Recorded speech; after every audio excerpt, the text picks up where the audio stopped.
দেখো ভাই, সে তুমি বন্দে ভারতে ওঠো কিংবা লোকাল ট্রেনে, এরকম ক্যাজরা প্যাসেঞ্জার তুমি এক দুটো সব জায়গাতেই দেখতে পাবে। যাকগে যাক, দুটোর মধ্যে কোনোটাতেই আমরা ছিলাম না।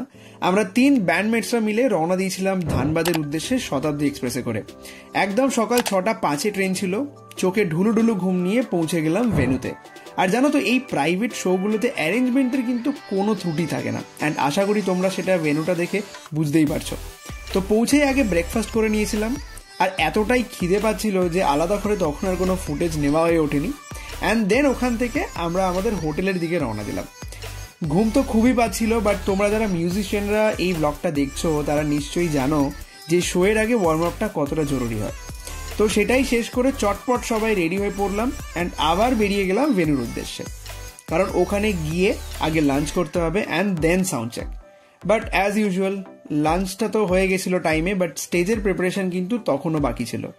যথারীতি বিকেল গড়িয়ে সন্ধে হলো অ্যান্ড দেন ফাইনালি আমরা সাউন্ড চেক করতে উঠলাম। একটু ডিলে হয়েছিল বটে, বাট শো কিন্তু শেষমেশ জমিয়ে হয়েছিল। ক্লায়েন্টও খুব খুশি হয়েছে আমাদের পারফরমেন্সে অ্যান্ড খুব মজাও করেছে। আর দিনের শেষে পারিশ্রমিকের পাশে এই অ্যাপ্রিসিয়েশনটা অনেক বেশি ম্যাটার করে, জানো তো। যাই হোক, আজ তবে এতটুকুই থাক। আর হ্যাঁ, ভিডিওটা যদি ভালো লেগে থাকে তাহলে অবশ্যই একটা লাইক কমেন্ট করে জানিও। আর এরকম ভিডিওস দেখতে চাইলে তোমরা চ্যানেলটাকে কিন্তু সাবস্ক্রাইব করতে পারো। দেখা হবে নেক্সট ভিডিওতে। Till then, tata.